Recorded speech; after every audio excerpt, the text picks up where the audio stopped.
Ons verwelkom ons kykers by die Woord in Diepte hier op Homebase. Ons is weer bevoorreg om na die Woord van God te kyk. En hierdie keer kyk ons na die Psalms en hoe die profesie in die Psalms vir ons vooruitwys na die eindtyd toe. Kom ons bid eers saam. Vader in die hemel, ons sien uit om daardie dag, wanneer U kom op die wolke, saam met die huis toe te gaan. En ek bid, Here, dat U met elke kyker sal praat, met hulle harte sal praat, dat hulle ook daardie verlange sal hê om U te sien kom op die wolke. Amen. Lees vir ons, Rebecca, Openbaring 14 vers 1. En ek het gesien en kyk, die lam staan op die berg Sion, en saam met hom 144.000, met sy naam en die naam van sy Vader op hulle voorhoofde geskrywe. Wanneer ons hierdie versie lees, dan is dit iets so vol en verhewe. Hier staan Jesus saam met sy kinders, die verlostes waarvoor hy kom leef en sterf het hier op die aarde. Staan hy saam met hulle op die berg Sion. En dan kom die vraag by my op, gaan ek daar wees? Gaan ek deel daarvan wees? En in die gebedsfoto het 'n skilder hom so voorgestel hoe dit sal wees. Geen pen, geen verfkwas kan daardie heerlikheid of daai toneel omvat of beskryf of op 'n doek neerlê nie. Maar ons kan maar net in ons verbeelding dink hoe dit sal wees. En wanneer ons werklik daar sal wees, sal dit ons verwagtinge by verre oortref. Ons verbeelding kom nie naby nie. Nou die Psalms is 'n onuitputbare bron van kennis, van geskiedenis, van emosies, van ervarings van die mens en die verlossingsplan. En dan ook van profesie, en ons vergeet baie keer dat dit 'n profetiese boek is. En veral messiaanse profesie. Maar baie daarvan is so effens weggesteek, ons sien dit nie altyd mooi raak nie. Nou kom ons kyk na ons hoëpriester. Hulle het 'n hoëpriester in daardie tyd gehad, en vandag het ons 'n hoëpriester, Jesus, wat vir ons intree. En as ons kyk na die Psalms, dan kyk ons wat destyds van toepassing is, en hoe dit op die eindtyd van toepassing kan wees. Lees vir ons Hebreërs 9 vers 11. Maar Christus, wat opgetree het as hoëpriester van die toekomstige weldade, het deur die groter en volmaakter tabernakel, wat nie met hande gemaak is nie, dit wil sê wat nie aan hierdie skepping behoort nie, ook nie met die bloed van bokke en kalvers nie, maar met sy eie bloed, eenmaal ingegaan in die heiligdom, en 'n ewige verlossing teweeggebring. Hierdie is baie, baie interessant. Daar is 'n heiligdom in die hemel, wat nie met hande gemaak is nie. Ons hier sit met 'n skaduwee, met 'n patroon, met 'n afbeeldsel van die grootte wat in die hemel is. En ons kan maar net, wanneer jy na 'n skaduwee kyk, sien jy kleur, jy sien net die buitelyne, die vorm van iets wat daai skaduwee gooi. Maar ons kan glad nie 'n idee vorm van hoe groot die hemelse heiligdom is nie. En daar het Christus ingegaan, sê Paulus vir ons, in die heiligdom, en 'n ewige verlossing teweeggebring. Dit is groot gedagtes. Vers 13. Want as die bloed van stiere en bokke en die as van 'n vers wat die verontreinigdes besprinkel, heilig maak tot reiniging van die vlees, hoeveel te meer sal die bloed van Christus, wat homself deur die ewige Gees aan God sonder smet geoffer het, julle gewete reinig van dooie werke, om die lewende God te dien. Nou, vir 'n oomblik, ons moet nooit dink van die aardse na die hemelse toe nie, maar ons kan ook nie dink van die hemelse na die aardse nie, omdat ons die hemelse nie gesien het nie. Maar God in sy genade gee vir ons as mens iets sigbaar, sodat ons 'n klein idee kan kry van wat in die hemel aangaan. In die hemel kan daar nie offers deur kalvers en skape wat geslag word, gedoen word nie. Daar is nie dood nie, dit was nooit in God se plan nie. Maar Jesus het hier op aarde vir ons kom sterf, en 'n ewige verlossing teweeg te bring. En vers 15, En daarom is hy middelaar van 'n Nuwe Testament, sodat terwyl daar 'n dood plaasgevind het, vir die verlossing van die oortredinge onder die Eerste Testament, die wat geroepe is, die belofte van die ewige erfenis kan ontvang. as ons Christus se middelaarswerk maar net, kom ons sê, 5% kan begryp, dan sal dit ons oorweldig. Hy tree in vir ons as middelaar. En na sy opstanding is hy hemel toe om in die hemelse heiligdom te gaan intree vir ons. En as ons kyk na die bygaande fotootjie daar, is dit ook 'n skets daarvan hoe die berg Sinai daar staan in die verte, en dan die kamp wat so opgeslaan is, die buitehof, die tabernakel, en al die meublement daarvan.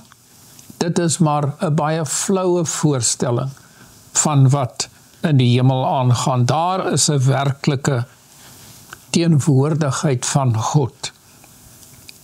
Nou, elke deel van die struktuur van die aardse heiligdom, sy meubels en al sy toebehore, alles het gedui op Jesus.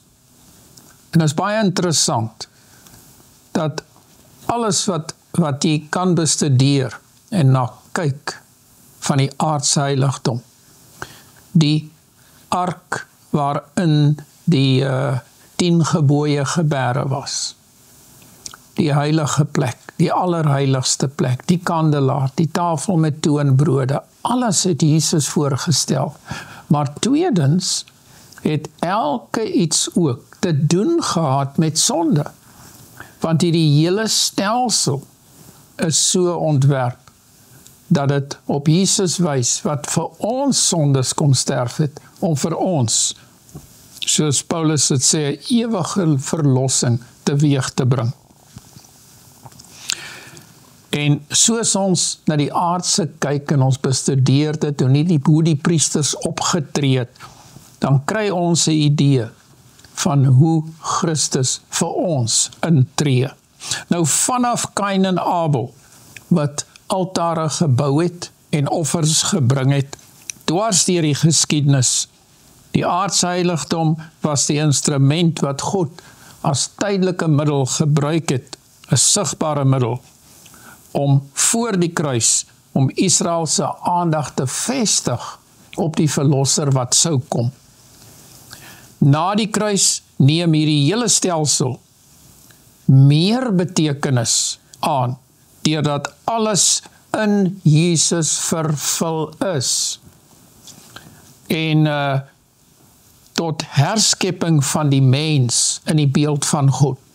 Nie meer gaan ons skapies slag nie. Nie meer gaan ons die bloed oordra nie. Christus, die volmaakte offer, het dan gesterf vir ons.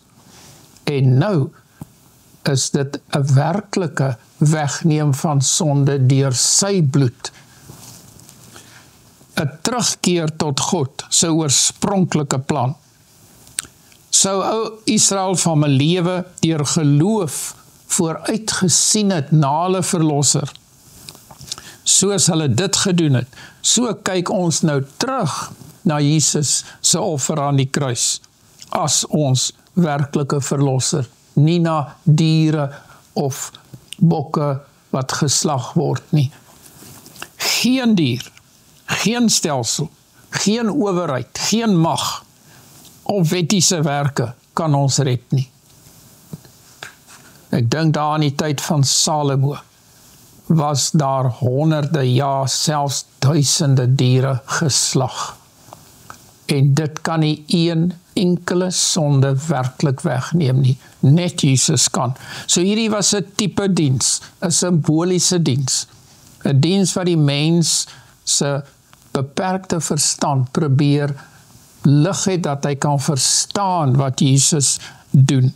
En soos hulle offertjies daar gebring het, hulle lammetjie na die tempel toe en met hulle hand op die kop van daai dier hulle sonde bely het en toe self die dier moes slag en hulle sonde as dit ware na die heiligdom oorgedra is. So moet ons vandag deur gebed, deur belydenis, ons swakheid ook bely en aanspraak maak op Jesus se bloed wat vir ons gesterf het, sodat ons vrygestel kan word, sodat ons sondes na die hemelse heiligdom oorgedra kan word. Johannes 5 vers 39 is so 'n belangrike vers. Julle ondersoek die skrifte omdat julle meen dat julle daarin die ewige lewe het en dit is die wat van my getuig. As ons kyk na die bygaande fotootjie daar en ons bestudeer die Bybel en ons kyk na die feite daar, maar as ons die Bybel uit van buite leer ken, uit ons hoofde leer ken, dan sal dit ons niks help as ons Jesus nie raak sien in die skrif nie. Dis waarvan die skrifte getuig van Jesus. Nou 1 Korintiërs 10 vers 11. Maar al hierdie dinge het hulle oorgekom as voorbeelde en is opgeskrywe as 'n waarskuwing aan ons op wie die eindes van die eeue gekom het. Nou hierdie versie vat uiteindelik die doel van hierdie studie baie mooi saam. Al hierdie dinge, die hele seremoniële stelsel, die geskiedenis van Adam en Eva af, dwars deur die Ou Testament, al hierdie dinge, as ons dit sou insluit, het hulle oorgekom as voorbeelde en is opgeskryf as waarskuwing aan ons op wie die eindes van die eeue gekom het. Jy weet, hier sê Paulus, as jy na Noag en die sonvloed kyk, dan wys die Here vir ons wat gaan gebeur wanneer ons hardkoppig is en spot met die moderne Noags wat 'n boodskap preek, kom in die ark in om veilig te wees. Dit waarsku ons as ons gehoor gee en ons saam met Noag in die ark ingaan, dan gaan ons gered word. En dit het nie goed gegaan daar in die ark, daar op daai storm nie. Die diere was seker baie benoud, daar was seker, ek kan dink maar aan die olifant en hoe hy daar te kere gegaan het, en sy ore sou getuig, dit was nie 'n maklike tyd nie, en dit is simboliek vir ons, van wat vandag in hierdie laaste tye gaan gebeur. Nou Psalm 122. Hierdie is vir my so besonder mooi. Kom ons kyk daarna. Lees vir ons daar die eerste 2 verse, of net die eerste vers. 'n Bedevaartslied van Dawid. Ek was bly toe hulle vir my gesê het, laat ons na die huis van die Here gaan. Laat ons na die huis van die Here gaan. 'n Bedevaartslied. En nou vra ek myself, wat moet ek doen dat ek na die Here se teenwoordigheid toe kan gaan? Hoe moet ek by hom uitkom? Dit is 'n logiese vraag wat hierop volg. En nou sê die tweede vers vir ons. Ons voete staan in jou poorte, o Jerusalem. So hier staan ons nou by die poorte van God se tempel, van die plek van aanbidding. En dan vers 3. Jerusalem wat gebou is soos 'n stad, wat goed saamgevoeg is. En terwyl ons nou hierdie lees, gaan my gedagtes na die nuwe Jerusalem toe, waar ons saam op die berg Sion staan en ons voor die poorte staan. Dit is waarvoor die profete, die aartsvaders, die mense van alle eeue wat God gedien het, vooruit sien om huis toe te gaan. Luister na vers 4.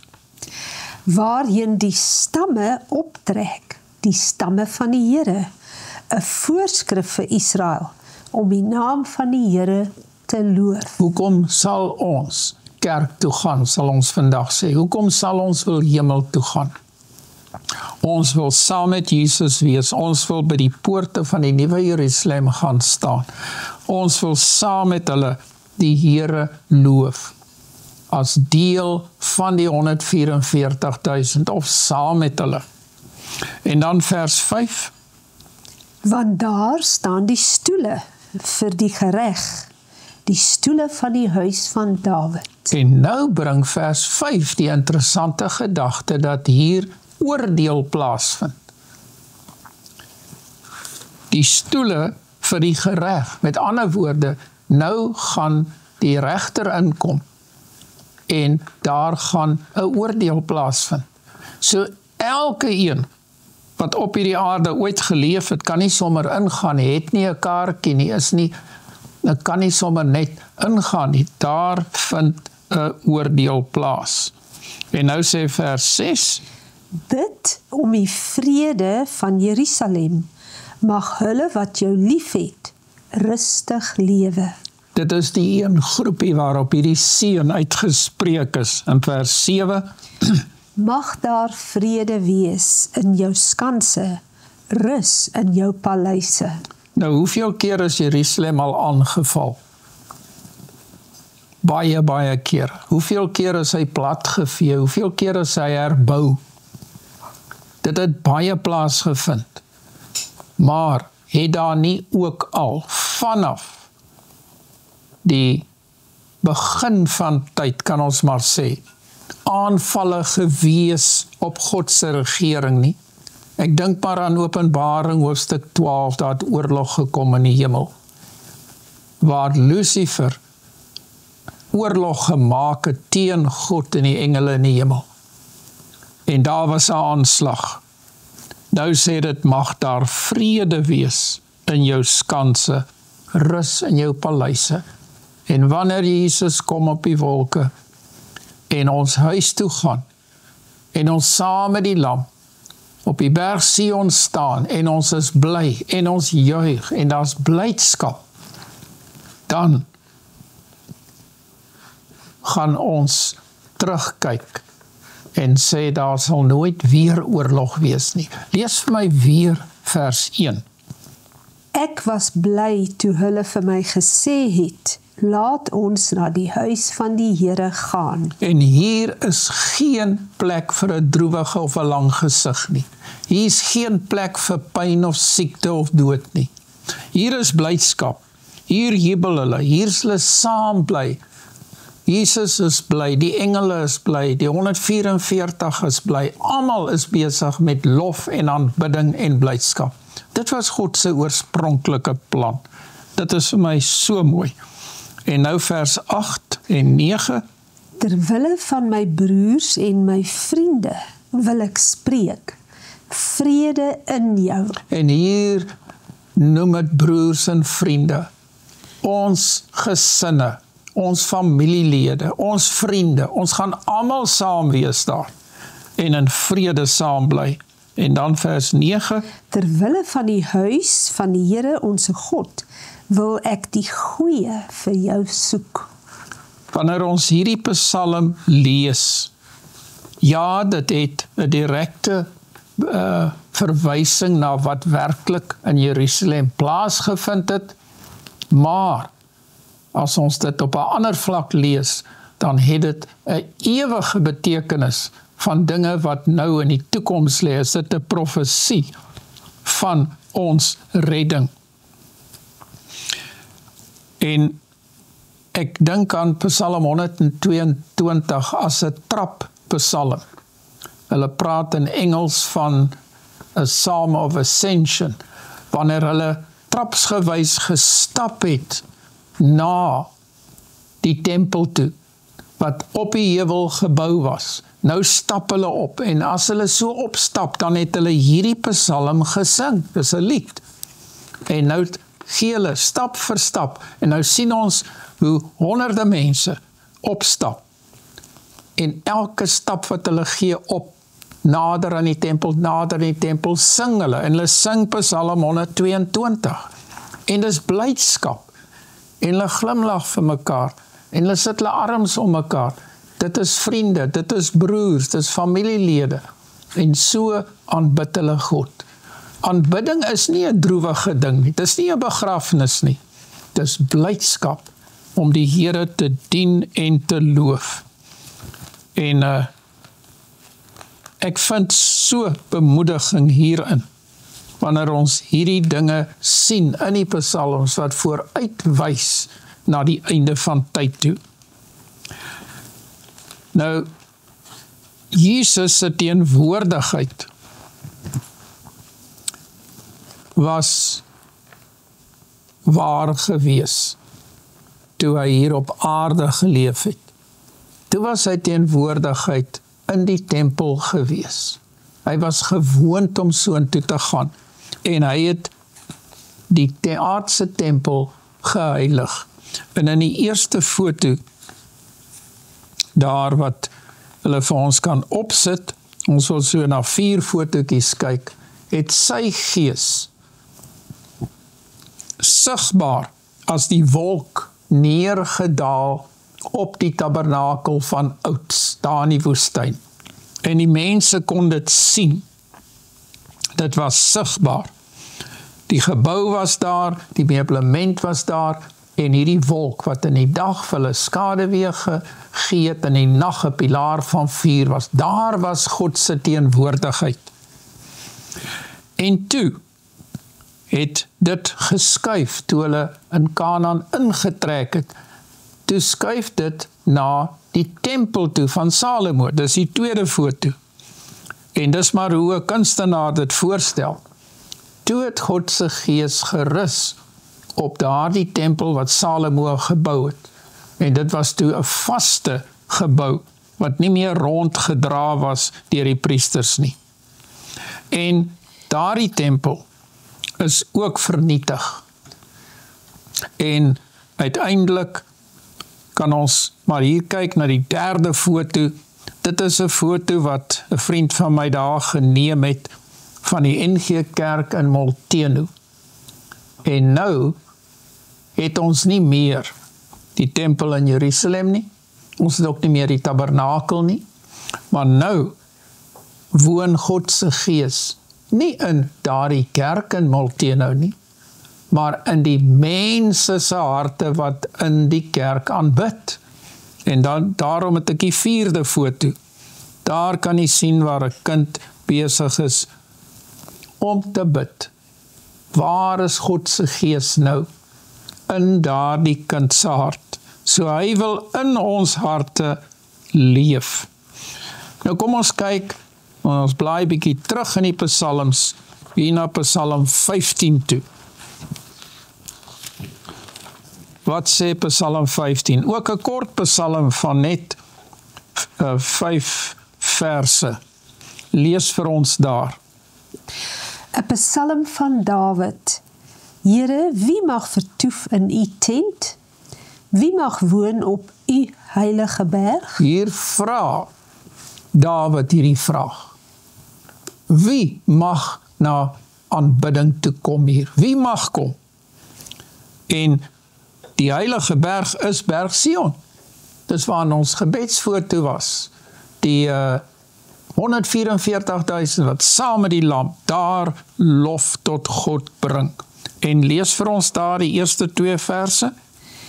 Hy wat opreg wandel en geregtigheid doen en wat met sy hart die waarheid spreek, wat nie rondgaan met laster op sy tong nie, sy vriend geen kwaad doen en geen smaatrede uitspreek teen sy naaste nie. So daar gaan vreugde en vrede wees en groot blydskap.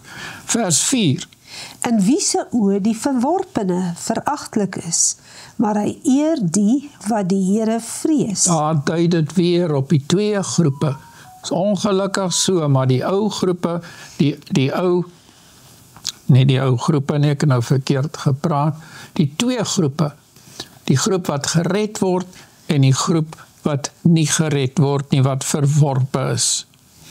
En dat sê dit hier al, het hy gesweer tot sy skande, hy verander nie. Sy skade, dink ek. Sy skade, ja. Vers 5. Wat sy geld nie gee op woeker, en geen omkoopgeskenk aanneem teen die onskuldige nie. So daar is die groep wat Christus in sy weg nie eerbiedig nie, en wat dan omkoopgeskenke aanneem, wat verkeerde dinge doen. Hy wat hierdie dinge doen, sal nie wankel in ewigheid nie. Dit is vir my ook een van hierdie pragtige psalms. Psalm 24, kom ons kyk na nog een. En dan lees hy vir ons daar die eerste vers. 'n Psalm van Dawid. Die aarde behoort aan die Here en die volheid daarvan, die wêreld en die wat daarin woon. En dan die volgende vers. Want hy het dit gegrond op die see en dit vasgestel op die strome. En nou kom vers 3. Wie mag klim op die berg van die Here? Wie mag klim op die berg van die Here? Dis weer berg Sion. Dis weer wanneer hulle opklim en hierdie psalms sing, die klimpsalms, en hulle nader kom na hulle God in aanbidding en lof aan hom bring. Wie mag klim op die berg van die Here? En wie mag staan in sy heilige plek? En die antwoord in vers 4? Hy wat rein van hande en suiwer van hart is, wat sy siel nie ophef tot nietigheid en nie vals sweer nie. As jy in jou verbeelding jou voorstel dat jy daar saam met Jesus staan op die berg Sion, dan kom die vraag skielik na my toe. Wie is ek? Wie gee my die reg om hier te wees? Hoekom is ek so bevoorreg? En het niks met my te doen nie. Dit het met Jesus se geregtigheid en sy lewe te doen. Sy genade, sy groot genade alleen wat my red. Vers 5. Hy sal seën wegdra van die Here en geregtigheid van die God van sy heil. Lees aan. Dit is die geslag van hulle wat na hom vra, wat u aangesig soek. Dit is Jakob, Sela. Dit is so mooi, die geslag wat na God soek, wat sy aangesig soek, dit is nou tyd om die Here te soek. Vers 7. Hef op julle hoofde, o poorte, ja, verhef julle ewige deure, dat die erekoning kan ingaan. Wie is tog die erekoning? Die Here sterk en geweldig, die Here geweldig in die stryd. Hef op julle hoofde, o poorte, ja, hef op ewige deure, dat die erekoning kan ingaan. Wie is dan tog die erekoning? Die Here van die leerskare, hy is die erekoning, Sela. Ek sien hoe hierdie engele, die een groep engele hierdie vraag vra, en die ander groep dit beantwoord, en dit weer galm deur die hemel daar. Dit gaan 'n heerlikheid wees wat ons nog nooit gesien het nie. En as ons nou na die Nuwe Testament toe gaan, in die laaste boek, hoofstuk 14, vers 1, wat sê Openbaring vir ons? En ek het gesien en kyk, die lam staan op die berg Sion. So dis nie net in Jerusalem waar hy op die berg Sion gestaan het nie. Nou staan hy op die berg Sion in die hemel, die werklike heiligdom. En saam met hom 144.000 met sy naam en die naam van sy vader op hulle voorhoofde geskrywe. En moenie vir 'n oomblik dink, soos ons as mens dink, aan 'n naam, aan 'n paar lettertjies wat daar staan nie. Hierdie term, die naam van ons Vader, dit verteenwoordig sy karakter. Ons sê tot vandag, uit 'n slegte of uit 'n goeie naam, wat verwys na die persoon, wie hy is, sy karakter. En wie God is, word in ons voorhoofde, in ons verstand geskrywe. Ons is dan sy kinders, en ons staan saam met hom op die berg Sion. Vers 2. En ek het 'n geluid uit die hemel gehoor, soos die geluid van baie waters, en soos die geluid van 'n harde donderslag. En ek het die geluid gehoor van siterspelers wat speel op hulle siters. En hulle het 'n nuwe lied gesing voor die troon en voor die 4 lewende wesens en die ouderlinge. En niemand kon die lied leer nie, behalwe die 144.000 wat van die aarde vrygekoop is. Daar sal 'n koor wees, wat die beste en grootste kore op hierdie aarde na niks laat klink. Ons gaan sing, ons gaan die Here loof. Gaan u deel wees van hierdie ewige vreugde, wanneer sonde en boosheid en siekte nooit weer sal opkom nie. Vers 4 sê, dit is hulle wat hulle self met vroue nie besoedel het nie, hulle is maagdelik rein, wat die lam volg. Dit verwys na die leerstellings wat rein is, God se woord wat waar is. En hierdie pragtige woorde, hulle volg die lam waar hy heen gaan. Dit gaan pragtig wees. Dit is hulle wat gekoop is uit die mense, as eerstelinge vir God en die lam. Vers 5. En in hulle mond is daar geen bedrog gevind nie, want hulle is sonder gebrek voor die troon van God. En as ons daai fotootjie dan weer kan opsit, van 144.000, soos 'n ander skilder dit voorgestel het, geen skilder, geen mensetaal, kan die heerlikheid daarvan bykom nie. Hebreërs 10 vers 19. Terwyl ons dan broeders vrymoedigheid het om in die heiligdom in te gaan deur die bloed van Jesus, op die nuwe en lewende weg wat hy vir ons ingewy het deur die voorhangsel heen. Dit is sy vlees. Hebreërs kontrasteer gedurig dit wat werklik daar in die tabernakel plaasgevind het, in die tent plaasgevind het. Daai seremonies met Christus, die edele, die verhewene, die werklike, die antitype van hierdie diens. En hy sê, ons het vrymoedigheid. Hoe kan ek as 'n sondige mens vrymoedigheid hê om daar voor God te staan? En dan sê hy, deur die bloed van Jesus.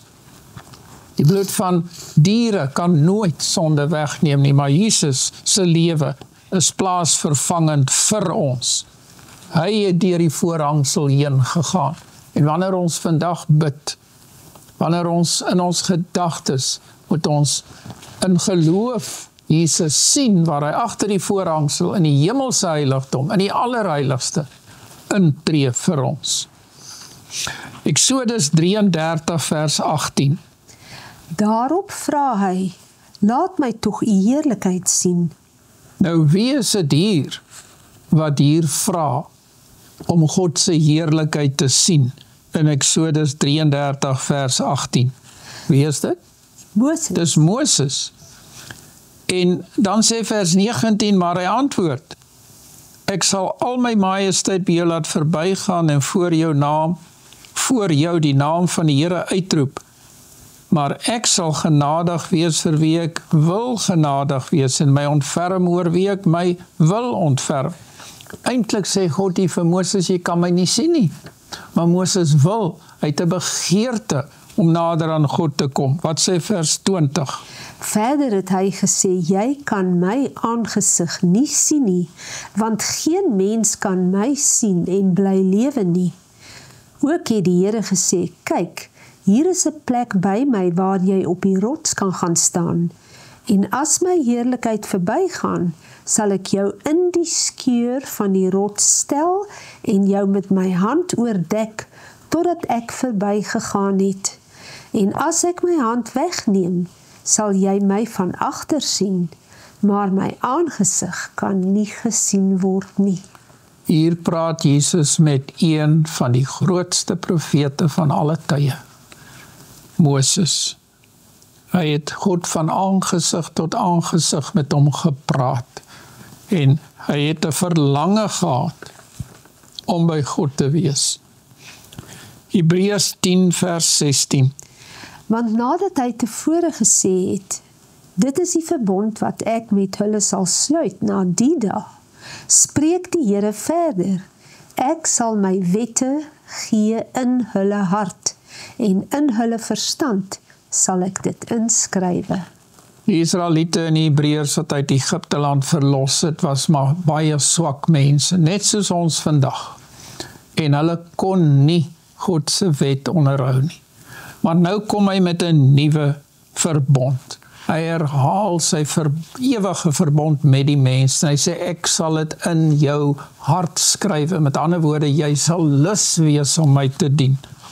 En die verbond wat hy met Noag gesluit het, was in die vorm van 'n reënboog. Dit was die simbool. En in die prentjie daar, wat hierby gaan, kan ons God se handskrif in die lug sien.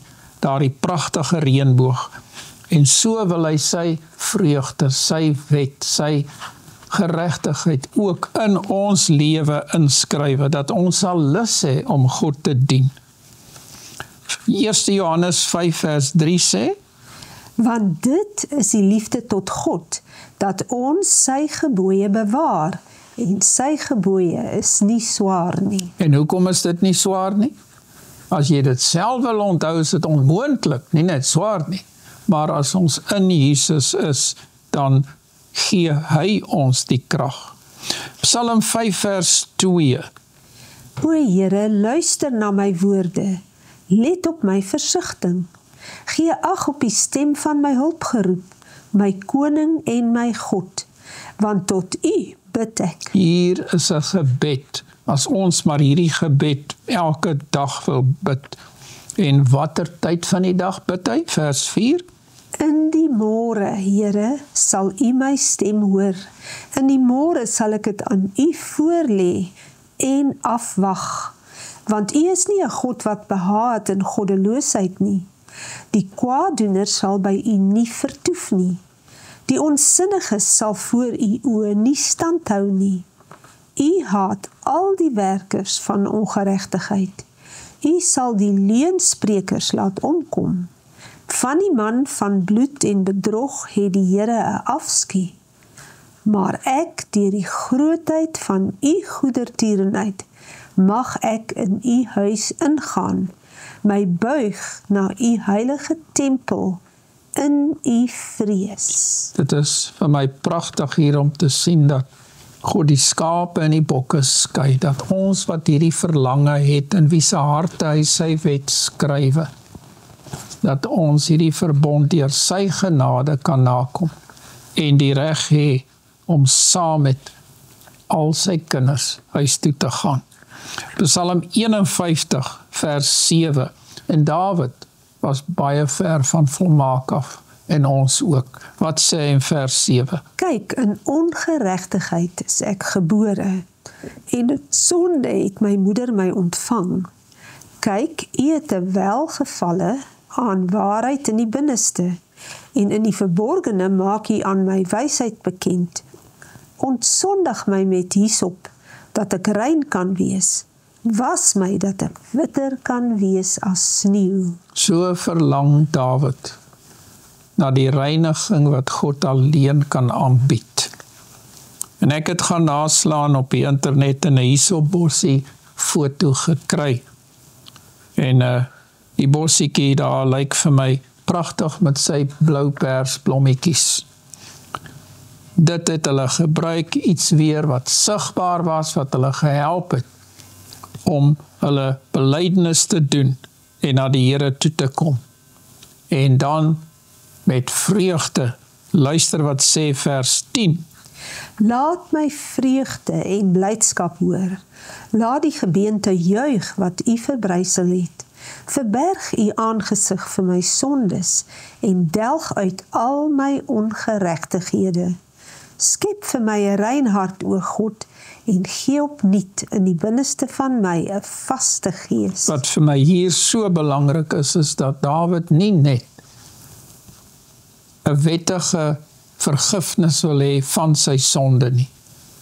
Jy weet, dit is soos iemand wat gaan en hy sê, ek kan nie hierdie boete betaal nie, en die regter sê, goed, jy is vrygeskeld, en daar loop hy, en nou doen hy wat hy wil.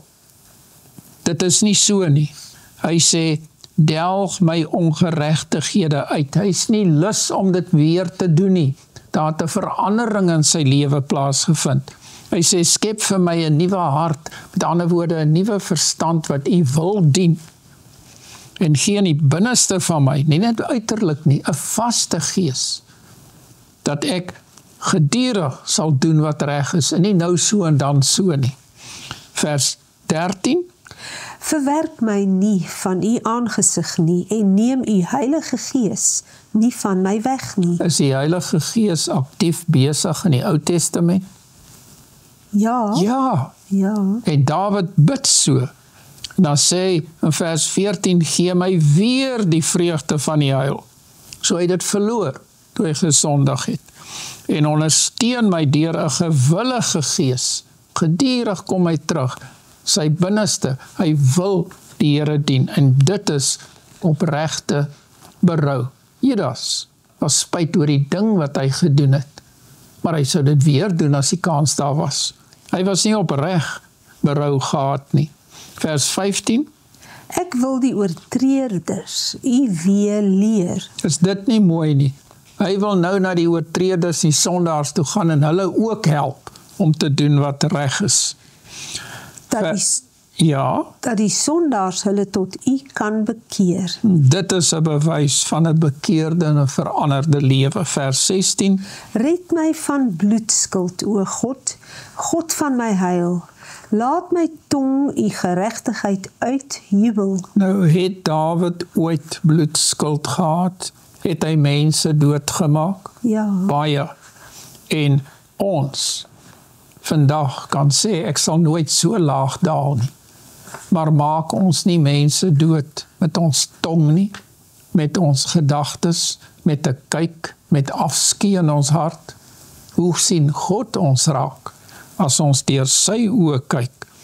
En dan sê in vers 17, Here, open my lippe, dat my mond u lof kan verkondig. so wanneer sy hart gereinig is en verander is, dan sal daar net lof uit sy lewe voortkom teenoor die Here. Nadat Dawid sy sonde bely het, bid hy vir 'n nuwe, rein hart en 'n vaste gees. Hy wil alle skuldgevoelens, hy wil daarvan ontslaa raak, en 'n gewilligheid kom in sy binneste om ander ook God se weë te leer. Hy vra vir 'n mond wat reg en geregtigheid sal verkondig, en lof tot sy Skepper sal spreek. Sodra ons met vreugde van ons redding getuig, sal dit 'n vaste grond wees in ons harte vir die waarheid, en sal ons met erns die engele, 3 engele boodskappe uitdra, omdat ons lus het en ander ook wil help om kosbare siele in te bring vir die koninkryk van God. Die bygaande foto wat ek hier gesit het, is mense wat bid.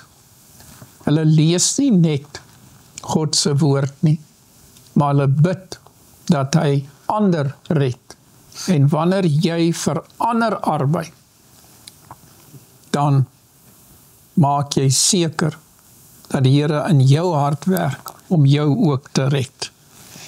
Lees vir ons Openbaring 14 vers 9.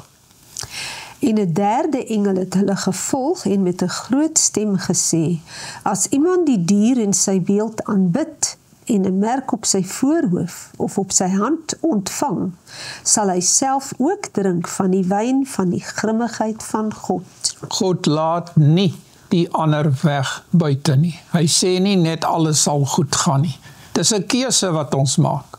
Ons dien hom met vreugde, ons bely ons sonde, ons raak ontslae daarvan omdat Jesus se bloed ons dek.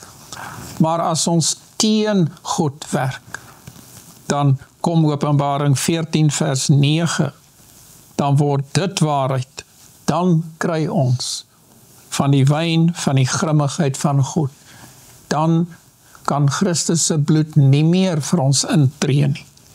Van watter nut kan ons as God se kinders wees vir ons naaste? Hoe kan ons werk vir ons naaste? Hoe kan ons vandag 'n verskil maak in die kosbare lewens van die mense wat daagliks saam met ons werk? Die meeste mense het nog nooit die boek Openbaring deurgelees nie. En as hulle deurgelees het, het hulle dit nie verstaan nie. Die meeste mense het nie idee dat hierdie boek 'n boek van bemoediging is, 'n boek van redding, 'n boek van nie net waarskuwing nie, maar van liefde wat uit Jesus se hart uitgaan vir ons, net soos die psalms. Maar dan moet ons bietjie dieper kyk. Dit is waar ons saam met Jesus op die berg Sion staan. En dit wys vir ons, as ek dit in etetaal, as ek so mag sê, kan verduidelik waar hy die nagereg vir ons aanbied en sê, kom in en deel in die vreugde van die Here. Hoe kan ons God se laaste liefdeswaarskuwings van Openbaring 14 van vers 6 tot 12 aan ander oordra? Hoe kan ons die ewige evangelie aan hulle bring voor dit vir ewig te laat is?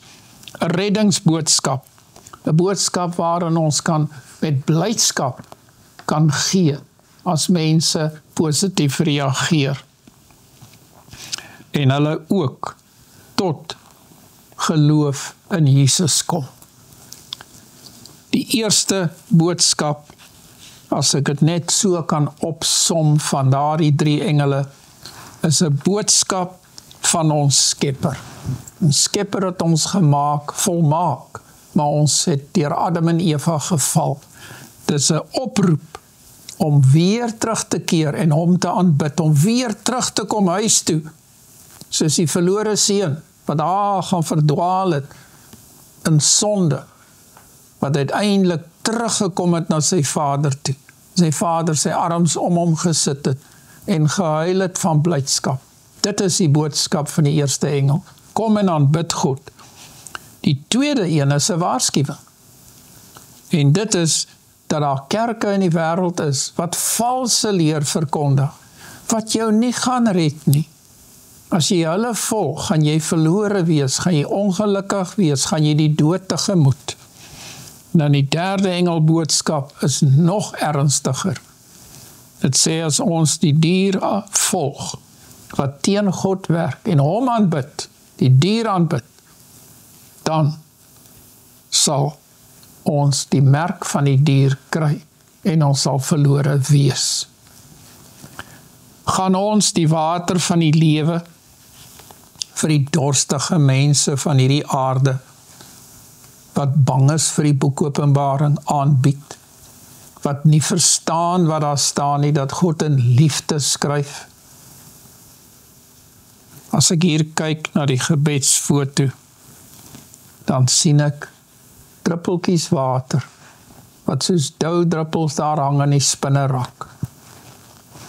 Sien ek die spinnekop raak, of sien ek die water van die lewe raak? Kom ons bid saam.